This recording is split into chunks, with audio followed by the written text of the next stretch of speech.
always you are on the rise. If only we shall hearken to his command. It is then that we shall rise, we shall pursue, we shall overtake, and we shall conquer all of our adversaries, and we shall shout at last, the Lone Star forever, the Lone Star forever. Oh, long may it flow o'er land and o'er sea. This journey, Lord, never uphold it forever. And shout for the Lone Star.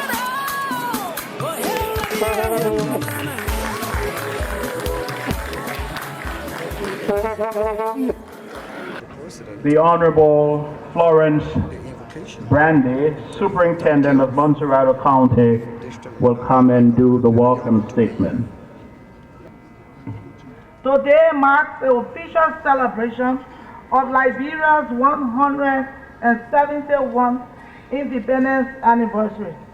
Let me first say thank the Almighty God for bringing us thus far and for the peace that we continue to enjoy as a nation. Let me also extend our appreciation to His Excellency Dr. George Manuel Weah, President of the Republic of Liberia, for selecting Montserrat County to host the 171st independence anniversary that marks the first independence celebration of the CDC-led government. Thank you, Your Excellency. The Declaration of Independence was signed in the city of Monrovia, Montserrat County. This is the first county and it hosts the seat of national government with over 50% of the country's population, with all 16 tribes being represented through a tribal governance council. And it is the most populated county and the most political county with over 17 electoral districts.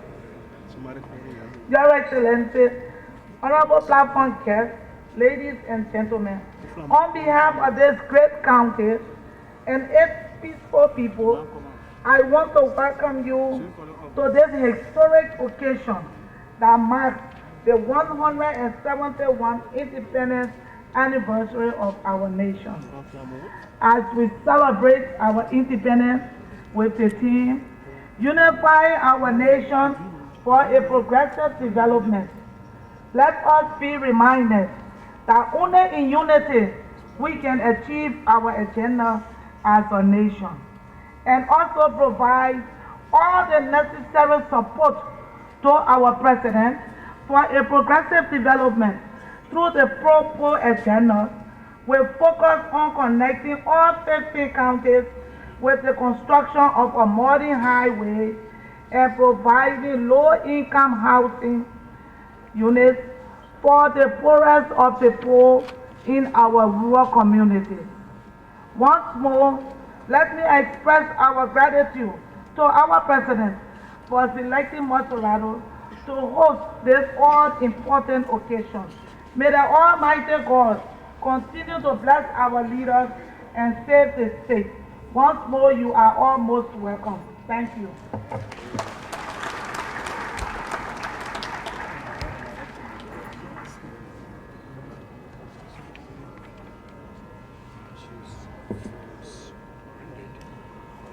We will invite to the podium Master Slosio Dewa Dixon, student of the Spiritan Academy, to read the Independence Day Proclamation.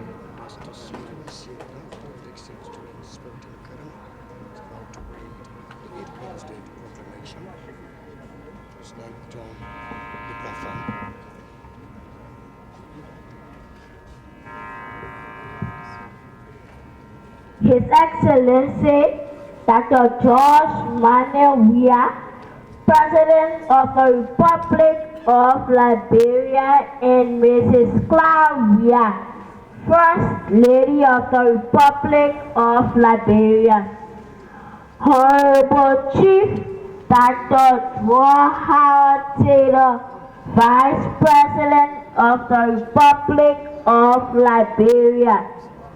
The Honorable Deputy Speaker and members of the Honorable House of Representatives, the President pro tem and members of the Honorable House of Senate, His Honor, the Chief Justice and Associate Justices of the Supreme Court of the Republic of Liberia, representatives of heads of states, former President of the Republic of Liberia, Her Excellency Mrs. Ellen Johnson Sirleaf, and former government officials,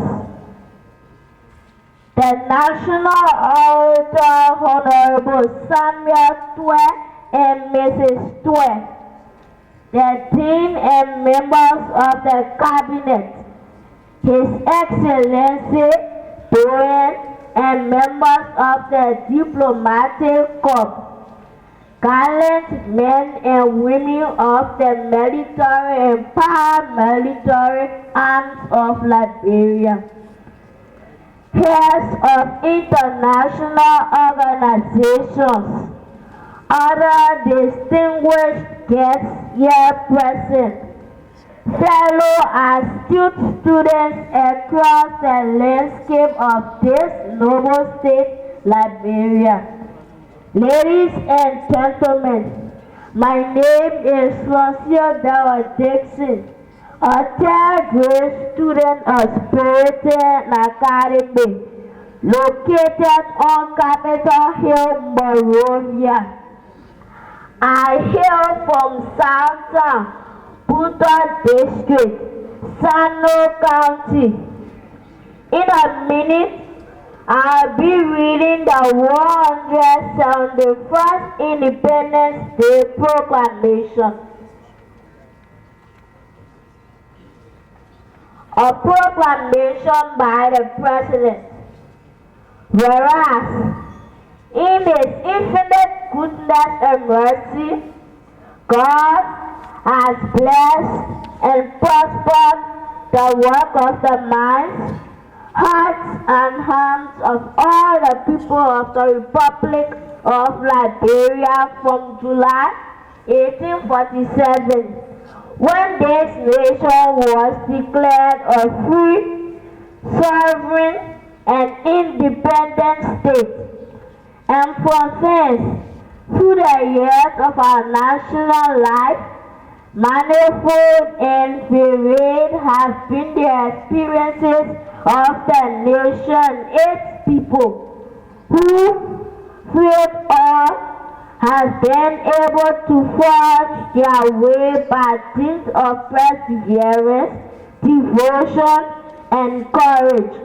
And whereas, after due deliberations on the future of the settlements and facing colonial challenges and threats, the founding fathers still published to the world that historic and immortal instrument known as the Declaration of Independence, by which the Commonwealth of Liberia became and was presented to the Committee of Nations as a free, sovereign, and independent state, thereby warding off encroachment from any colonial power and becoming the first independent African republic. And whereas it is neat, right, in our bonded duty, in grateful recognition of the blessings and miraculous deliverances which His almighty hand has extended to us as a nation and state. Although we have been most unworthy of them, to give thanks, adoration, and praise unto Him for saving the state and to commemorate the brave and timely decision of our forebears on 26 July 1847. And whereas, under the Patriotic and Cultural Services Law, Title 26, Liberian Code of Laws of 1956, the 26th day of July each year is set aside as a public holiday to be known as Independence Day and appropriately celebrated. Whereas the official festive celebration of the day will be observed in the city of Monrovia, Montserrado County, under the theme Unifying the Nation for Proper Development.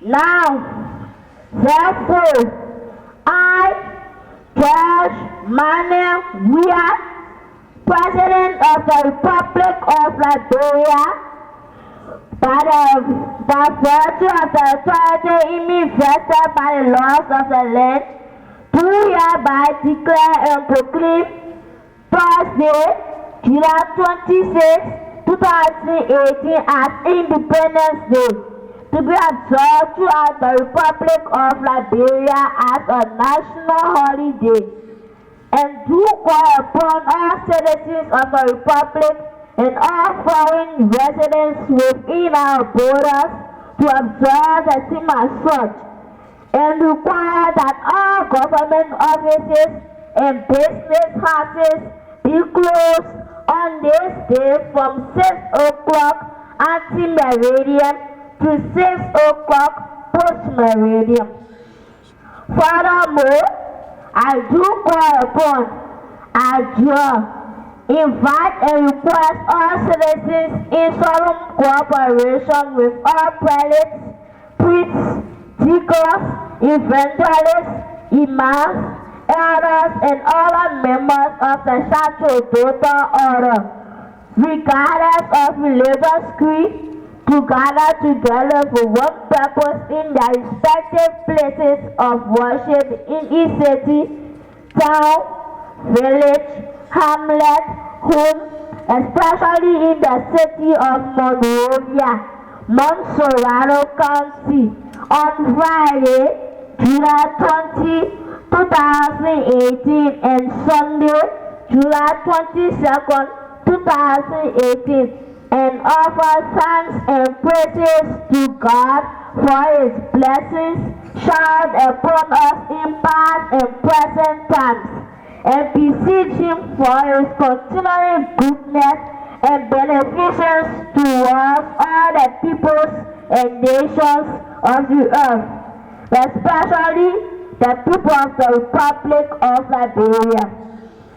Giving under my hand in the sea of the Republic of Liberia, in the city of Monrovia, county of Montserrado, this 26th day of June, in the year of our Lord 2018, and of the independence of the Republic, the 101st, George Manuel Weah, President of the Republic of Liberia, by order of the President, Besonga M. Friendly, Minister of Foreign Affairs.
distinguished ladies and gentlemen.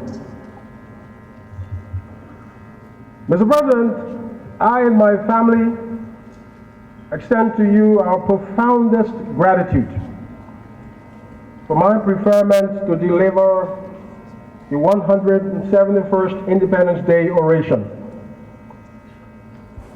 Men far more gifted in the business of speech have for decades performed this ritual. To be chosen to deliver this oration on this defining moment of national rediscovery is truly an honor for which I will forever remain indebted. We gather here today, nearly 6 months after the inauguration of a new president, who is charged with the responsibility to change that which has defied our beloved country for nearly a century and 3/4. Mr. President, I do not envy the awesomeness and difficulty of the challenge you have inherited. 24 men and a woman have occupied the Liberian presidency, yet we as a country have not been able to give social and economic justice to the majority of all of our people. This difficult task now rests squarely, fully, on the shoulders of your government. On the eve of these celebrations, some of our compatriots have even questioned the value of holding these ceremonies when the majority of our people remain jobless and when our economy is challenged. Those calling for cancellation appear to have reasonable arguments. Maybe not celebrating July 26 sends a louder and a bigger message that the Liberian people want something different from their government, and that their government today cannot be business as usual. Maybe they are right. But there is a darker message for not holding these celebrations. If we didn't hold these celebrations, we as a people would be succumbing to our fears, our worst fears. We will be giving up on the ideals that inspired our country's founding. We will be showing that we are less than the sum of our fears. We are stronger and braver as a people.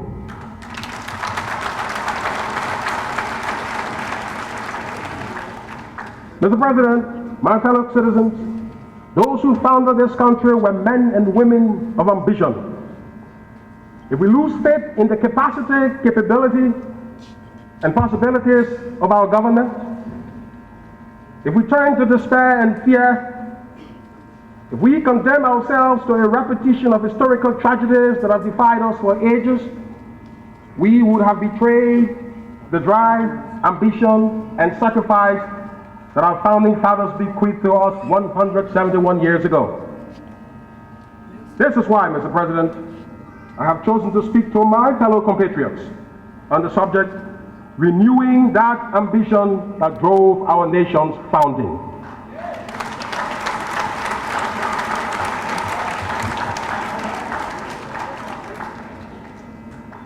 The men and women who founded this country were made of ambition. They left the scourge of slavery to establish for themselves a society in which all would be free and equal. The dangerous journeys across the Atlantic did not scare them. The outbreak of disease like malaria did not daunt them. And the fierce and battle-hardened resistance from bands of brave tribal warriors did not prevent them. The ambition of building a new, a just, a free society remained the towering ideal. These invading settlers were met by patriotic tribal warriors, far more fearless and even braver in the defense of the native lands and tribal customs. Armed with indigenous and primitive weapons, they faced the guns and cannons of invading settlers, who were sometimes backed by the superior weapons of naval forces from the United States and Great Britain. These tribal warriors preferred death to surrendering their lands. Today, we Liberians inherit their valor.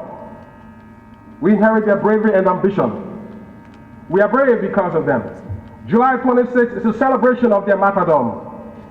We should never forget about the heroism of these giants because we face challenges in our own time.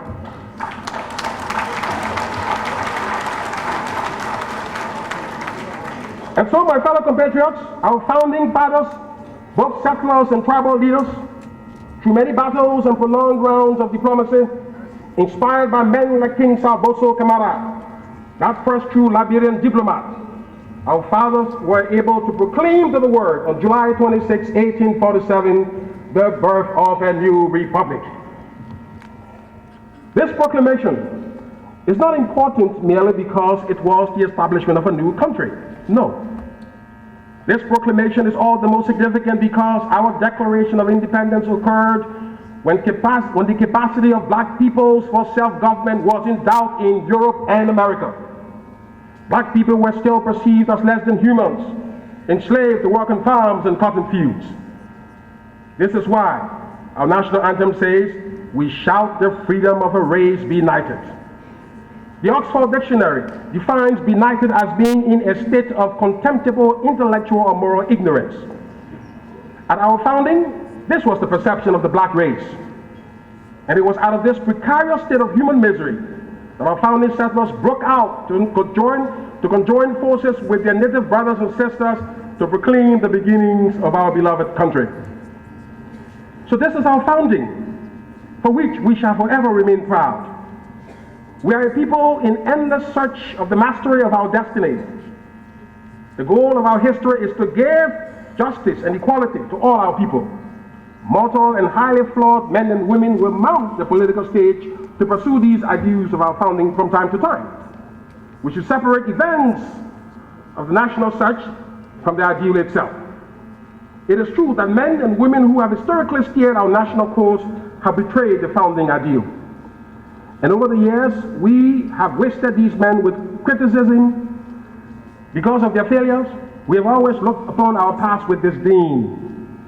Some Liberians would like to erase from their memory any recollection of that tragic histories of our past and pretend that we are starting a country afresh and anew. These feelings of anger, hatred, and rejection are quite justified. The mass of our people should never have been denied education for fear that their education would pose a threat to a governing elite who were in a minority. The True Whig Party clearly had the means to build more than 3,000 kilometers of raw paved roads for the duration of its stay at the helm of national leadership. The True Whig Party was certainly in the position to diversify our economy and build a thriving private sector in which Liberians would have been the titans of domestic production to wean us away from our dependence on the export of raw materials. So Liberians are justified in their perennial criticism and anger. The same is true for the People's Redemption Council and the National Democratic Party of Liberia that followed the PRC during the 1980s. The abuse of human rights and the wanton misuse of the country's resources that characterized the 1980s were immediate drivers of our civil conflict. And of course, those who came to perfect the wrongs of the 1980s committed even more heinous and unconscionable wrongs that today haunt and burden our national psyche. So we can spend countless hours and pages bemoaning the lost opportunities of our history. Such an exercise is more useful when we are able to glean from the past the valuable lessons that can enable us avoid the historical flaws. My fellow countrymen, the failure of history is not defined by the number of tragedies that happen.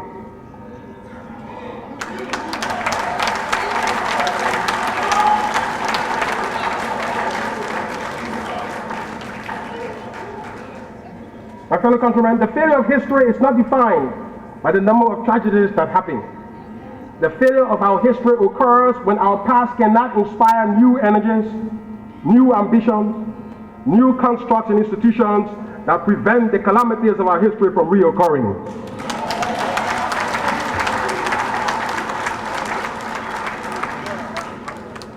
Our history fails not because American Liberians suppressed their ethnic brothers and sisters for more than a century. Our history fails because even decades after the fall of the True Whig Party, the mass of Liberians still feel marginalized in their own country and have felt so when two men and a woman have held the Liberian presidency and when different national legislatures have been dominated by ethnic Liberians. Our history fails not because we rioted for rights on April 14, 1979. Our history fails because 39 years after President William R. Talbot Jr. tried to increase the price of rice to protect domestic rice production, we still are not able to feed ourselves and are totally dependent on imported rice. The very problem William R. Talbot tried to solve. And so, my fellow Liberians, as we ponder the historical significance of today and look back to our past, coming out of these reflections should be a new narrative. A narrative not merely of blame or of condemnation of the things that have gone wrong in our country. We should frame a new narrative of an ambitious people restlessly renewing that ambition passed on to them by their founding fathers to perfect their views of history. Our history is rich with stories of bravery, daring, and ambition that should inspire all of us with new energies and momentum to face our future. Those who founded Liberia set out on the dark, bleak, and perilous course. All they had was the power of their conviction and the size of their national ambition. They were settlers who landed on the shores of Montserrat, but who fled back because of the difficult conditions they encountered. The scourge of malaria took its toll upon them, but maybe they fled more because they feared the battle-hardened tribal warriors. Those who fled are the cowards of our history, the men and women we will never know about. Today, we read about Elijah Johnson and Jehuda Ashman. We know about King Zolu Duma and that skillful diplomat King Salboso Kamara, whose diplomacy between arriving settlers and resisting Vai, Gola, Day, and Madingo warriors proved critical to our country's founding. We know about these heroes. We also read about Chief Swakoko, whose diplomacy, selflessness, and leadership enabled the expansion of Liberian government authority in northwest areas of Bong, Lofa, and Nimba. There's also Paramount Chief Noel Lema, the female Paramount Chief of the Kwa Chiefdom in Bong County. Her lack of formal education proved no hindrance to her effective political leadership. She is widely remembered for promoting women participation in decision-making. She built schools, clinics, and roads. So the blood of courage, selflessness, daring, and ambition runs through the veins of our national corpus. We see these traits in countless ordinary citizens. Imagine our mothers and sisters who brave the storms of poverty every day, selling for long hours on the market stalls and many times under the scorching rays of the sun to support their families. Deprived of education, they work hard through farming or selling daily to give education to their children. The education and progress of men and women of my generation did not happen because of the Liberian government. That education happened because of our unsung mothers and grandmothers.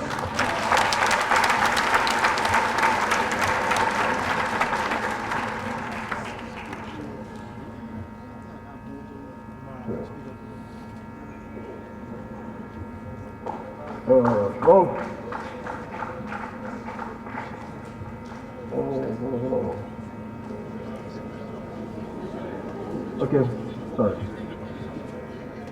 One such powerful grandmother was Emma Focky Clon Zale Brown, who would never allow her grandson to fail even when he was rejected by his society. Born to extreme poverty on the rocks of Gibraltar, Claretown, George Focky Clon Zale Bakupe Tape Taino Maina Wia had to live off the streets to make a living for himself. Inspired by his grandmother to face the adversities of Liberian life, Wia was able to lift himself up at the bootstraps from the pangs of poverty. Like the founding fathers of his country, his path to success and achievement was never clear. Even in football, where he was naturally gifted, George Mane Wia was told that he would amount to nothing. Coaches told him he was either too slow or too lazy, or that he had to train much harder. Young George took all of these criticisms or admonitions in stride, patiently working hard to improve and master his footballing skills. Liberians soon saw that mastery through his brilliant performance on the national stage.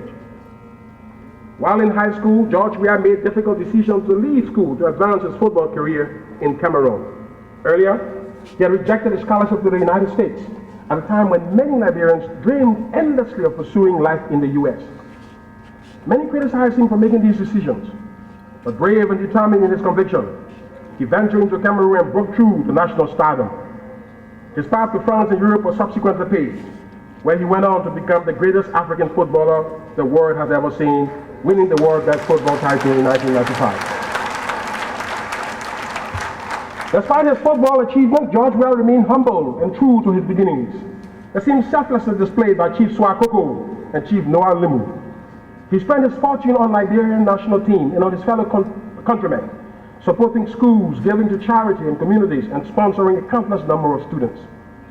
During the dark days of the Liberian civil conflict, when blood spattered from beneath the land, George Weah was that shining star that beckoned to the possibilities of a new Liberian future amid the bleak darkness of the land. It was these attributes that endeared him the most to patriots of a new generation of political ideologues and stalwarts who organized themselves under the banner of the Congress for Democratic Change to project George Manuel Weah as that mobilizing dynamic of a society in search of national transformation.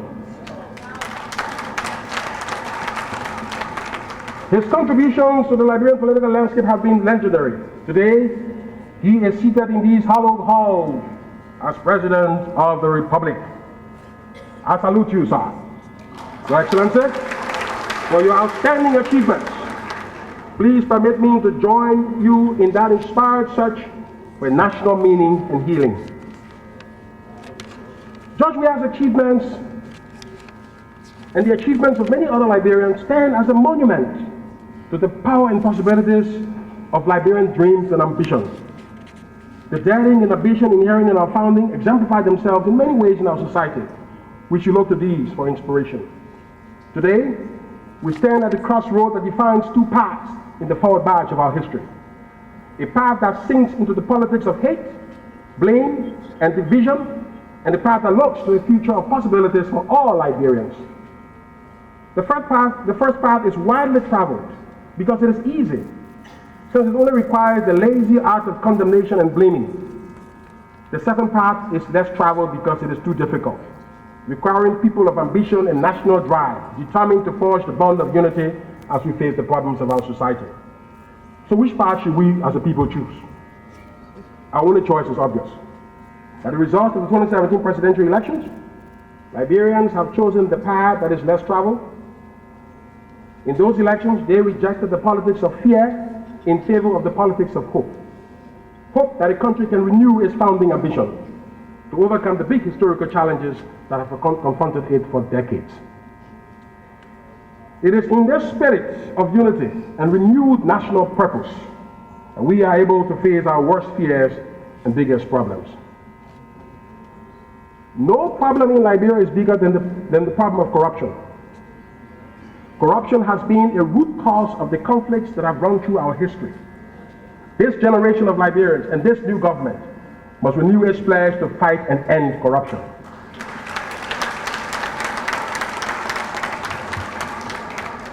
The first step toward this goal is to abolish the culture of impunity that has surrounded the misuse of public funds. This means we have to give more teeth and meaning to anti-corruption institutions like the General Auditing Commission, the Liberia Anti-Corruption Commission, and the Internal Audit Agency. These institutions are the watchdogs that ensure we spend public resources for the benefit of all our people. Our new president has promised that under his leadership, those who misuse public funds will have no place in his government. Such persons must face the full weight of the law. This is certainly reassuring to all our countrymen and our development partners who are providing important resources for our national development. Many Liberians have demanded an audit of the previous government as well as the prosecution of former officials of government accused of squandering public funds. Toward this end, the new government must conduct a review of all audit reports with a view to implementing many of the recommendations contained in them. The government of President George Weah has committed to conducting this review, and this is encouraging. Whether the present government should spend scarce human and financial resources on going after former government or whether that government should focus on the big economic problems that burden our people is an interesting choice that must be made. It is very obvious that investing resources in preventing new acts of corruption and in the economic transformation of our country should be preferred. First, This approach minimizes the new government's exposure to accusations of witch hunting. To the extent that evidence of such corrupt acts exists, delaying these prosecutions does not prevent the demanded prosecutions from happening at some time in the future. Second, a focus on past acts of corruption may be one means to restoring public faith in the credibility and possibility of our government. Another means is to use scarce public resources more effectively and efficiently to raise the living standard of the Liberian people. The new government has already begun to use this latter approach. The government has added more than 2,000 healthcare workers to the national payroll in the 2018-2019 national budget. This was possible because of the strong cooperation between the President and the National Legislature, led by House Speaker Buffalo Chambers and President Pro Tempore Albert Chill. A collaboration that will be required to resolve even bigger problems and challenges that lie ahead. The meaning of this achievement is that financial resources in question can now have been committed to providing income for 2,000 Liberian families, and these resources are no longer available to be abused, misused, or wasted. The government of President Weah has to make a decision because the Health Food Fund, he had to make this decision because the Health Food Fund, which has been supported by some of our development partners over the last several years, is no longer available. And the government has placed these workers on the payroll at a time when our economy and fiscal space are challenged. The best time to have done this was 6 years ago, when the government was in a stronger financial position. But where the last government didn't achieve this, the present government has achieved it. This is an example of how we correct the past. We not only condemn that which was not achieved by past generations or past governments, we build on the gains they made and fix the problems that they were not able to fix.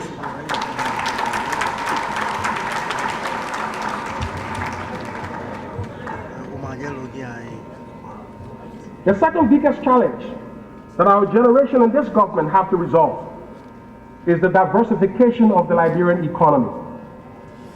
The Liberian economy has historically depended on the sale of raw materials like iron ore and rubber. This is not sustainable. Such dependence exposes the Liberian economy to massive economic shocks. In 2009, the price of iron ore per dry metric ton was US $181. Today, that price is around US $60 to $70. Similar price declines have affected the rubber sector. These price crashes have imposed severe economic squeeze on Liberians, decreasing government's ability to earn foreign exchange and putting downward pressure on the Liberian dollar. But these developments come as no surprise. More than 200 years of economic history show that commodity prices will always collapse. Despite this knowledge and history, the economies of African countries have always been tied to the price of exported raw materials. African governments have themselves to blame for this failure to diversify. In the end, it is sovereign states that are responsible for the ultimate direction of their societies. As commodity prices have collapsed over the last 60 or more years, African countries have always looked to the World Bank, the International Monetary Fund, the African Development Bank, and the European Union for support, as well as other partners, to bail them out from the shock until price recovers. Our countries will have to break out of this vicious macroeconomic cycle. All previous governments in Liberia have failed to unlock our economy from its historic dependence on commodity prices. This generation and this government must address the problem. Today, the depreciation of the Liberian dollar is rising, and rising inflation can be traced to this failure to diversify. A few politicians still smarting from defeat in the 2017 elections have recently tried to politicize what is a fundamental structural economic problem. And this is the very kind of politics that has destroyed our country. A destructive politics that has no place in the new national dispensation. A 6-month-old government can clearly not be expected to solve a problem most African governments have not been able to solve in 60 years.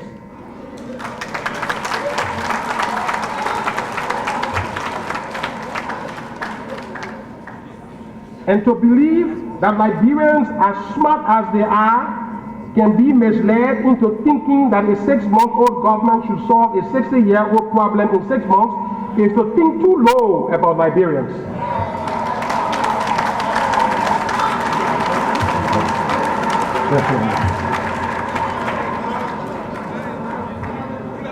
Our people know better than this, and they cannot be and should not be misled. In the last election, Liberians supported this president because they believe that he stands the greatest chance to change what has challenged us for generations. The government remains committed to stabilizing the present macroeconomic situation. The government, as recently announced in an economic speech by the president, has already begun putting in motion short-term measures to stabilize the situation. These measures include the infusion of $25 million into the market to mop up excess liquidity. Other measures involve the more aggressive enforcement of monetary policy. While the loss of about $500 million in the Liberian economy is the main driver of the depreciation of the Liberian dollar, currency speculation in the foreign exchange market is partly to blame. The Central Bank of Liberia is developing other instruments to reduce the supply of money outside of banks. When large amounts of money are outside the banks, monetary policy can be weak, as noted by President Weah. And this has been the case over the last 2 to 3 years. The steps the government has taken are in the right direction. The government is also taking strong measures to ensure any appreciation of the Liberian dollar as a result of these measures is reflected in the price of commodities. Recently, major petroleum importers agreed to reduce their price by $0.14 per gallon, as announced by President Weah. This should impact transport fares, which should go down in the coming days. As part of its measure to reduce the burden on Liberians, the government recently reduced the input on several commodities, the tariff. This reduction is estimated to cost the government about $15 to $20 million in lost revenue. But this is a sacrifice that this government is prepared to make to bring short-term relief to the majority of our people. Again, all of these are intended to stabilize our macroeconomic in the short term as we move towards long-term solutions. The government in the next several weeks will launch its pro agenda for prosperity and development. All stakeholders are presently making their final input into the plan. The agenda provides a roadmap for addressing Liberia's long-term structural economic problems. The plan will bring all actors in the Liberian economy together to address the problem of value addition and expansion of the private sector. The plan looks to invest in road infrastructure, aiming to pave more than 1,000 kilometers of road, which is about the length of road that has been paved in the past 171 years. The plan will transform agriculture as we know it and push the boundaries of domestic production far beyond the possibilities of the last several decades.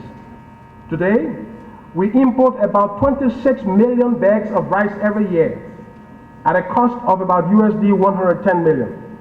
Assuming a population of 4 million rice-eating Liberians, this amounts to about 6 bags of rice per person per year. We can grow this rice in Liberia. According to the experts, we have more than 600,000 hectares of land conducive for rice production. Studies show that with the right investment and the development of rice value chains, we can achieve food security over the next 6 years. This is one of the biggest solutions of the pro agenda for prosperity, one of the biggest ambitions of the agenda. But to achieve this goal, we require Liberians to begin shifting their diet toward locally grown food and their preferences for locally manufactured products. The government will partner with the private sector and development partners to develop agricultural value chains in rice, cassava, vegetables, plantains. In 1979, William R. Talbot Jr. attempted to increase the price on imported rice to protect domestic rice production. Politicians used this to incite demonstrations. They accused Talbot of increasing the price on imported rice so that his domestic rice ventures could profit from the increase. Granted, this was true. Had this been possible, the Liberian economy would have benefited. The capacity to grow rice domestically would have been resident with Liberians, and the monies generated from this production would have supported the domestic economy. Instead, what has emerged from this April 14 episode is the enthronement of imported rice as some kind of political commodity whose importation is largely in the hands of non-Liberians, largely because governments in the past have tended not to trust Liberian entrepreneurs to import the commodity. This generation and this government must aim to disestablish the myth that imported rice is political commodity by moving swiftly to scaling up investment in domestic rice and food production. The government should work with key stakeholders in the private sector and development partners to achieve this outcome because it makes both macroeconomic sense and food security sense. Prior to the 1940s, the importation of rice was banned in Liberia. So we know Liberians have not always lived on imported rice. Once the means of transformative production are assured and the domestic market becomes competitive, the optimal economic policy would be to raise the tariff on imported rice to protect the domestic rice markets. Under such a policy, rice importers would have the incentive to invest their monies and resources into growing rice here.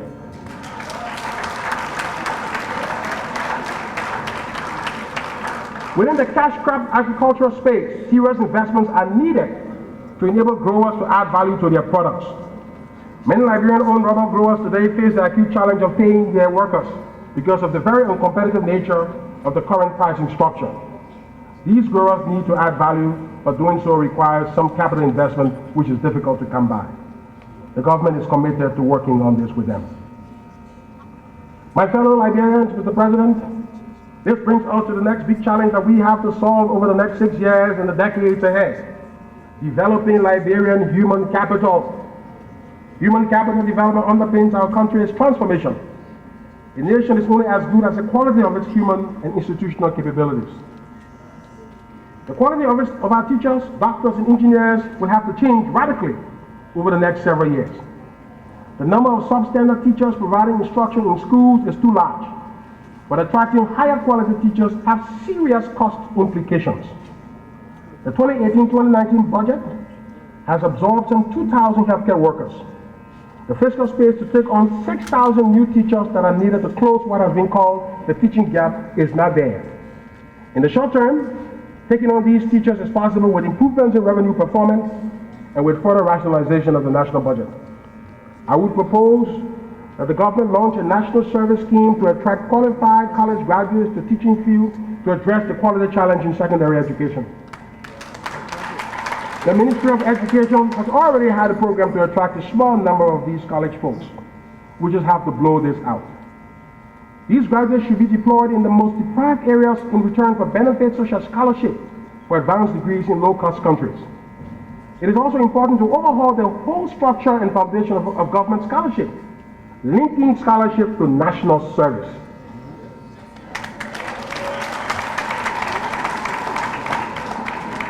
As a matter of fact, students placing first at private and public high schools and at universities in this country should at least be given priority preference during the award of scholarships or offer of recruitment in the civil service. This approach provides some incentive for students to study harder. Scholarships should be for scholars willing to burn the midnight oil. We should all push our students to work harder and strive for excellence. There's need to launch a national after-school program that can focus on a range of subjects. These programs can compete with centers of gambling and gaming that now attract our young people from productive focus on their schoolwork. The government, development partners, and non-governmental organizations should work together to develop and sustain such a program. We should work to strengthen quality in college and university education. Quality challenges at higher institutions could be addressed by reintroducing the pre-war Fulbright program that existed at the University of Liberia, or some version of that program. India, for example, has competitive advantage in the supply of quality education. Indian professors could be brought in to show up the medical and pharmacy schools, as well as the math, engineering, technology, and economics departments at state-run and private universities. This can be done at affordable cost as a package of quality reforms for tertiary education. In exchange, Liberian instructors at these universities can be given scholarships to pursue advanced degrees. The government should continue to focus on the delivery of TVET. Partnership with German technical vocational institutions can improve the quality of institution at TVET, of instruction at TVET institutions across the country, to enable the country to provide skills and jobs for our young people. Unless Liberia is able to provide competitive skills for the majority of its young people, we face a national security risk arising from the failure to meet the employment needs of our young people. Huge possibilities lie in the agricultural space, where the majority of young people can find gainful employment as we move the sector toward value addition. While we acknowledge many young people may lack skills, we also know that many of them have had some form of training. Despite this outcome, young people remain challenged. The government is advised to develop a policy that links every ongoing project in the country with existing TVET institutions. Such a policy can require project managers on these projects to hire at least one Liberian youth trained in a relevant or related skill area. As part of this youth employment drive, the government and development partners should increase their support to programs supporting the employment and employability of our young brothers and sisters. The excuse that young people do not have skills should not be blindly accepted. We see the beginnings of the emergence of a young Liberian entrepreneurial class. Many of the stores and businesses in Ganta today in Nima County are owned by young Liberians. Liberians are looking to the private sector as a major source of employment. All they need is a big push from their government. They will have this push from this government and from George Weah. A major way to enhance the youth development agenda is to pay attention to what is happening to our young women. The challenge they face is even more significant and has direct causal linkages to poverty. The average young girl who drops out of school will go on to have a child that is more than likely to be poor. There are many gender indicators that we can talk about over the next several years. If we cannot achieve any of them, our society must ensure that we prevent young women from dropping out of school and from getting pregnant while in junior high. The other historically unsolved problem is the land challenge. Land disputes have been and are still rife in our country. Communities are still locked in disputes with agricultural concessions on the question of land ownership. We should address this problem, and we should do so fast. The passage of the new Land Act will be promising. It's a promising beginning, but we cannot rest on the laurels of any such new law. We must reach out to all our people throughout the country to drive home the importance of land for economic productivity. Agriculture concessions need all the land they can have to scale up their investment and provide the needed jobs to support our economy. If we are to do value addition in the oil palm sector, for example, the companies will have to plant more trees, and this is not possible when they do not have land. Yes, the awarding of these contracts was fraught with problems, but this is where we are. Maybe part of the problem is that our people do not trust that the proceeds from these investments will matter for them at all. These are the consequences of the prolonged neglect and marginalization of our people. This new government must reach out to develop a compact with our people and assure them that these concessions are for their ultimate benefit. Members of the national legislature can play an important role in this transformation. It is very clear that considering the state of our economy and the fiscal constraints we face, no government, including the present government, will be able to solve all of the problems that have burdened Liberia over the past 171 years. Each problem demands a certain amount of resources that will not be available to solve other problems. Using loans and budget support grants for road construction means these resources are no longer available to support programs in health, education, or agriculture. This is the complex business of government, which is always about choosing and prioritizing. And this business is even more complex in a country called Liberia. In health, should we put more resources in prevention to reduce the disease burden of the future, or do we continue with an emphasis on curing diseases? In education, should we prioritize math, science, and language teachers more, since these are the foundational subjects? The societies and economies that have transformed in the face of resource constraints are those that master the art of balancing development priorities. Mr. President and my fellow countrymen, Liberia was not able to meet any of the Millennium Development Goals in the last 15 years, from 2000 to 2015. While the country did appear to be on a solid path with economic growth, nearing 9% around 2013, the macroeconomic collapse that followed, along with the onset of Ebola, eliminated whatever gains that have been made. This again makes the point for diversifying our economy. If we are to avoid the same situation with the Sustainable Development Goals, we have to pay attention to addressing the big challenge of value addition. If we collectively confront the menace of corruption and ensure that scarce development resources are spent on the majority of our people, we will make a big difference in impacting the lives of Liberians. The fight against corruption should not be limited to official government circles. It should be prominent in schools, clinics, in the traffic, and in places of worship. Teachers who extort bribes from students should be banned from entering the classroom. If we diversify our economy, empower the private sector, and resolve our land challenge, we would place our economy on a sure path of sustainable development. Considering our very vulnerable economic situation, our strategic approach to growing the private sector should bring all stakeholders around the table. The private sector comprises foreign-owned companies and Liberian-owned businesses. Pro-Liberian business strategies need not imply opposition to foreign business interests. In our rush to diversify our economy, we should not scare away those who have sustained the foundation of our economy even before we have the ability and the capacity to manage it. Members of the executive and legislative branches of government are encouraged to find means to work with companies in Liberia as we diversify our economy. Inflammatory and violent rhetoric may threaten the short-term foundation of the Liberian economy. Pro-poor economic strategies are not anti-business strategies, and President Weah has made this point in the past. But businesses are expected to play by the rules and pay their fair share of the bargain. For example, when government reduces tariff on commodities, consumers expect to see this reflected in the price of the affected product. These outcomes should be achieved by aggressive enforcement to ensure that businesses get their fair share in profits and consumers do not receive the worst end of the bargain in the form of higher prices. The economic policies that will come out of the new development plan will aim to provide strong incentives to move the Liberian economy toward competitive domestic production. I believe many import-oriented entrepreneurs will respond to these incentives to make the necessary investments in domestic production. In the immediate short term, this government should use the power of the national budget to empower local productive sectors through buy local policies. The seriousness of this policy should attract investments to sectors such as agriculture and the timber and rubber wood areas. It is worth noting that many of these policies were announced by the previous government.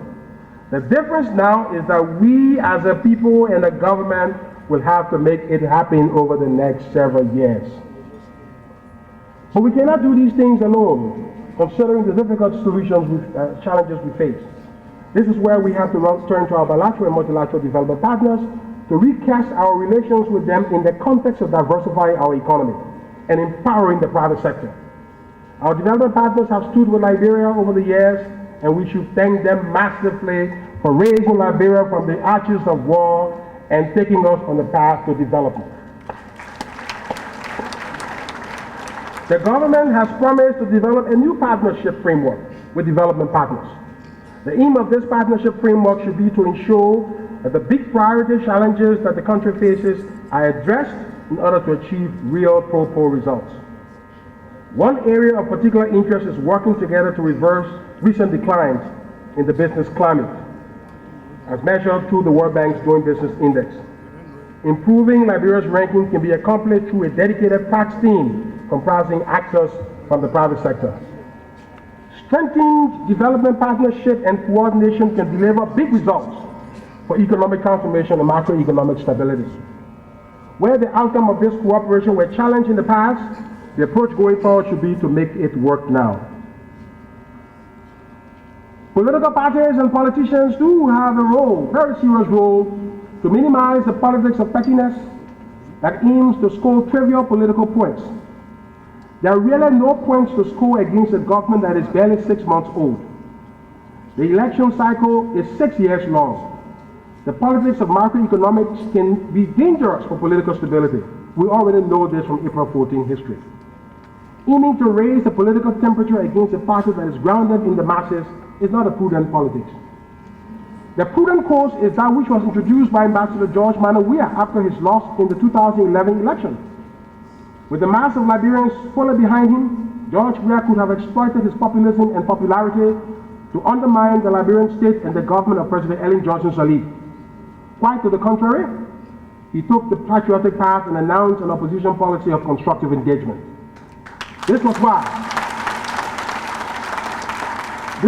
he accepted to become the National Peace Ambassador, working overtime to unify his country. When elements of the Congress of Democratic Change were involved in a radical Ellen step-down campaign some years ago, it was George Weah who abolished that campaign, arguing that elections have consequences and people elected should be given the chance to govern. Members of the opposition are advised to take similar course because in reality, the elections are long over and governance has begun. Elections are a fight for political legitimacy in the matters of governance. The conferral of legitimacy after an electoral victory does not mean the loser is hopeless. No winning party has a monopoly on ideas in the matters of public governance. The opposition are and should be invited to bring their perspectives for the betterment of our country. They are encouraged to bring their investment and their projects for the transformation of Liberia. In the spirit of overcoming our historic challenges and building anew, maybe we begin with a government-opposition dialogue in the next coming days. Let us all abandon the politics of bewitching our country evil because we are not in power.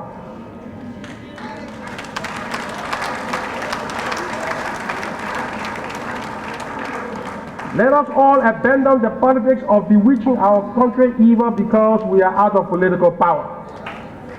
This is the old politics that drained the blood of our country. And President Weah made this point quite recently. A governing party is only as good as the condition it inherits from a former ruling party, at least in the first 6 months. The CDC is only as good as the condition it inherited from the Unity Party in the first 6 months. Even its country giant cannot wave a magic wand and restore macroeconomic stability in 6 months.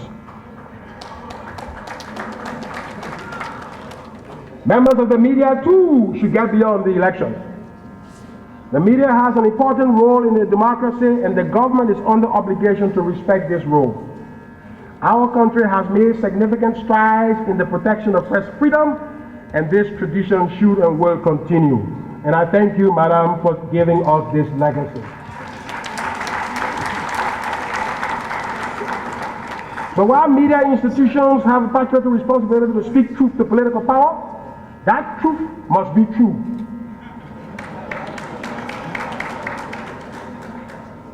The persistent reporting of non-truths is a grave disservice to democracy and to our country. A disservice to democracy because the public will soon perceive such a newspaper or news outlet engaged in this practice as a propaganda machinery set against the government.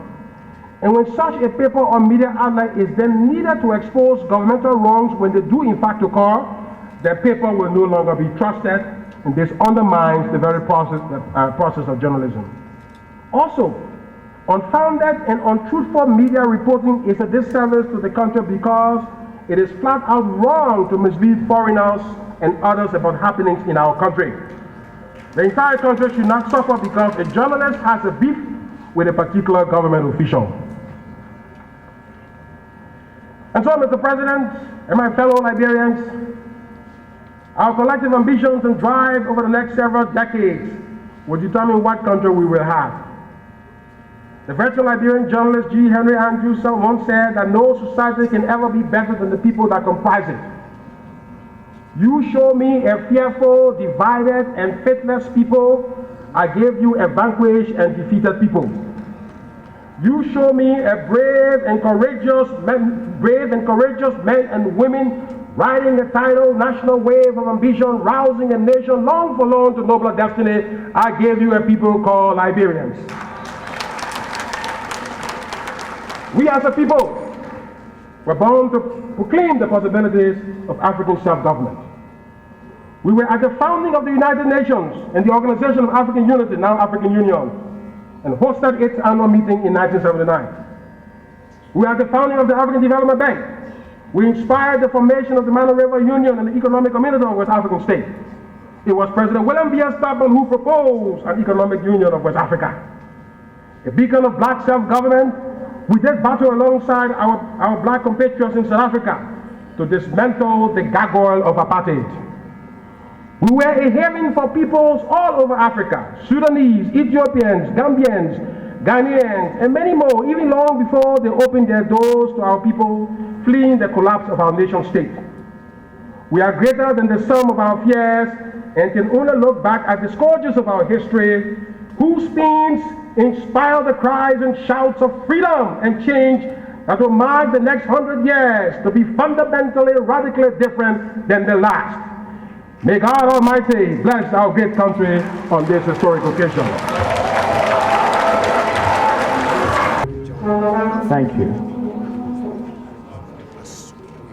That each year on the occasion of the commemoration of the independence anniversary of our republic, the President, government, and people of Liberia receive messages of good wishes from friendly governments and institutions. On this auspicious occasion of the 171st independence anniversary of the Republic of Liberia, it is my pleasure to acknowledge with sincere appreciation messages of facilitation to the President and people of the Republic of Liberia.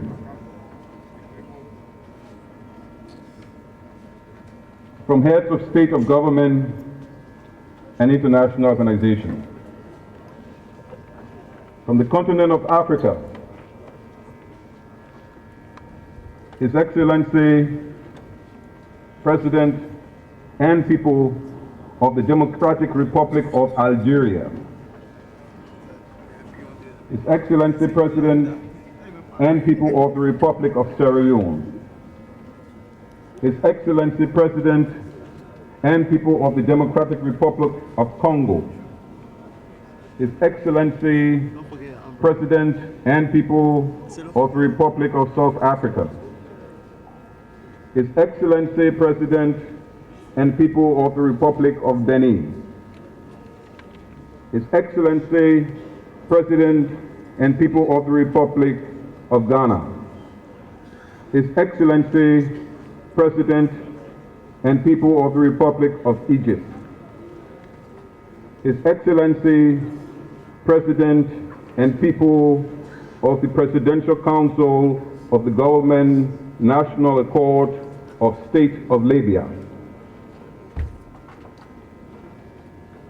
His Majesty, the King and people of the Kingdom of Morocco, His Excellency, Special Representative of the President Alassane Ouattara, President of the Republic of Liberia, will you please stand for recognition? Ambassador.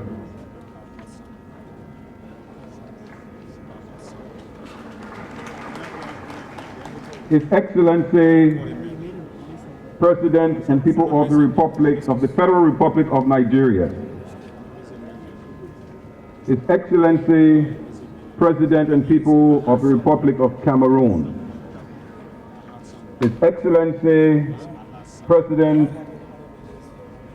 and people of the Republic of Guinea, His Excellency,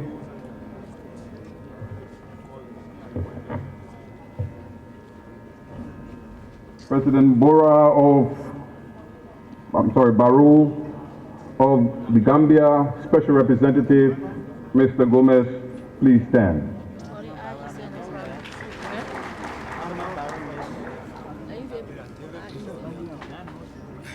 from the North America, His Excellency President and people of the United States of America. South America, His Excellency President and people of the Council of State of Ministers, Republic of Cuba. Europe, His Majesty the King of the Kingdom of Spain, His Holiness the Pope of the Vatican State, His Majesty and people of the Kingdom of Belgium, His Excellency the President of the Republic of the Federal Republic of Germany, His Majesty the King and people of the Kingdom of Sweden, His Excellency President and people of the Republic of Ukraine, His Excellency President and people of the Republic of France, His Excellency President and people of the Republic of Italy,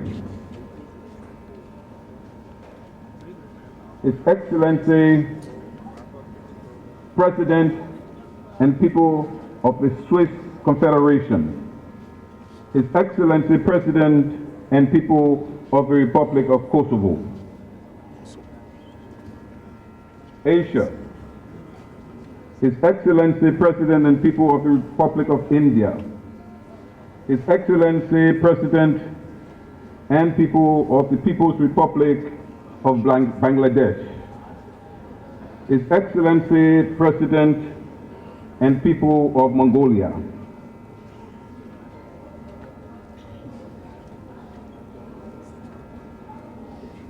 His Excellency President and people of the People's Republic of China,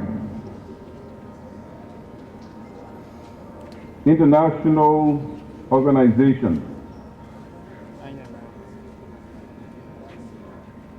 Her Excellency Secretary General of the Mana River Union,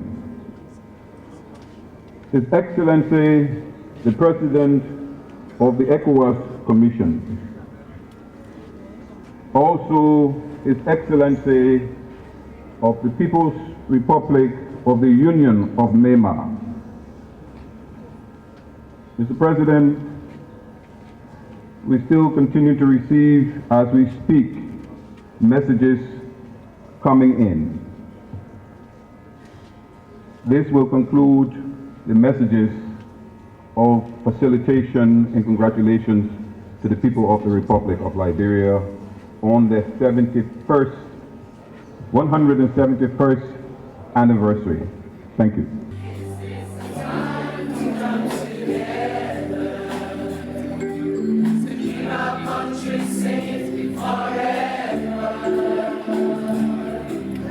Open up your heart, let the true love come in. Love is all you need to make a stand. Let's understand one another, learn to live together as brothers and sisters. Without togetherness, we won't have a peace of mind. Let's come together and Liberia. Won't you sing it with me now? Sweet Liberia, land of liberty, it's our home. Let us keep it standing. It's the one and only home that we have. Yeah, sweet Liberia, land of liberty.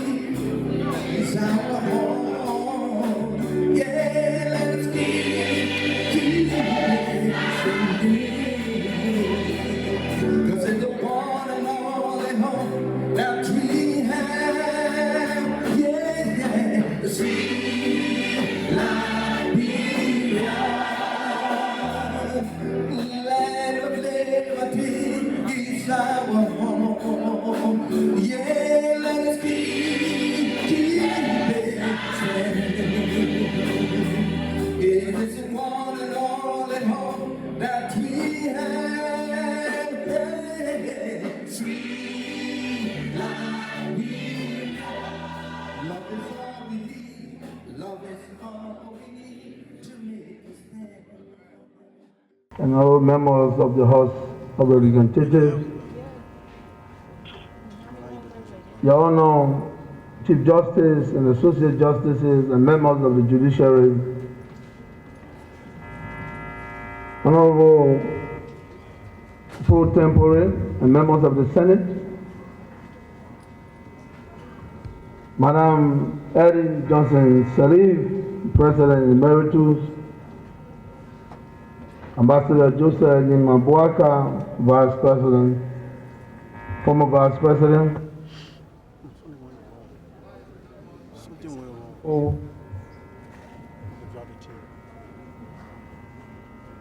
being the members of the Cabinet, bishops, prelates, and members of the clergy, officials of government, chiefs and traditional leaders, our development partners, superintendents and local government officials, political leaders and business leaders, members of the food estate, marketers, students, my fellow citizens, distinguished ladies and gentlemen. I bring you greetings and felicitations on this occasion of the observance and celebrations of the 171st anniversaries of the founding of the Republic of Liberia. I want to welcome all of you who have come from far and near to join us in this celebration. We appreciate your presence. Let me say a special word of thanks to the orator of the day, Honorable Samuel D. Baku Bombedio, Jr., our useful Minister of Finance and Development Planning, for his masterful oration, brilliantly written and eloquently delivered.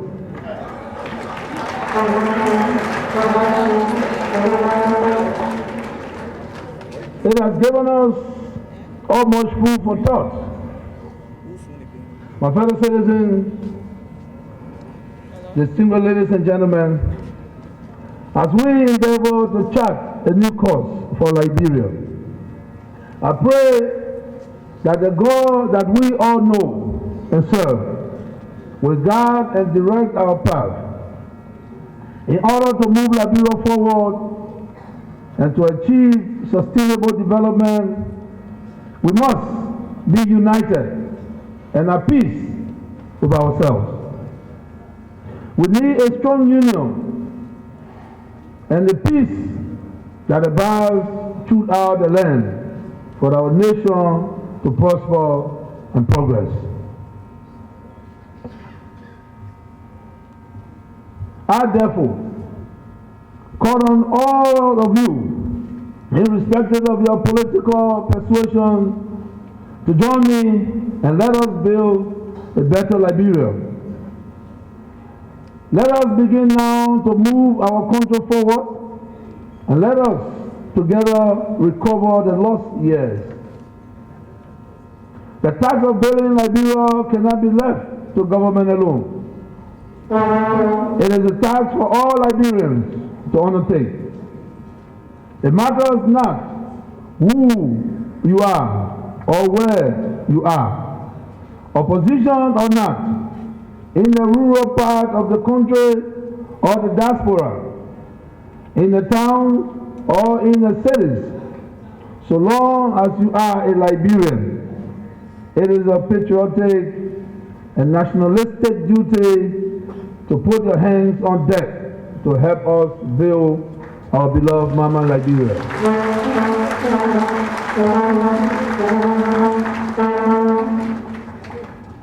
As we now leave this venue for joyful celebration in our respective homes and communities, let me sound a word of caution. I advise moderation in our drinking and our driving, so that we can avoid any unfortunate incidents The life of every citizen is valuable and precious, and we must always put safety first. My fellow citizens, distinguished ladies and gentlemen, today, just 6 months into my 6-year tenure, I make this solemn pledge that I will continue to apply myself diligently and to work towards a more perfect peace among our people, and with the aim and objective that we will become a more reconciled, united, and a prosperous nation.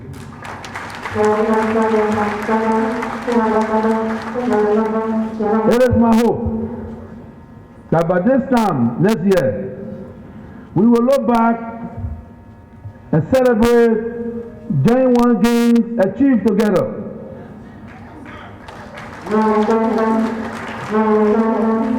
It is my hope that by age 172, Liberia, honoring our leadership, will have accelerated the pace towards becoming the happy land that we all wish to be. A glorious land of liberty and prosperity by God's command. May God continue to bless and protect the Republic of Liberia. I say to all of you here and far, Happy Independence Day, and God bless you.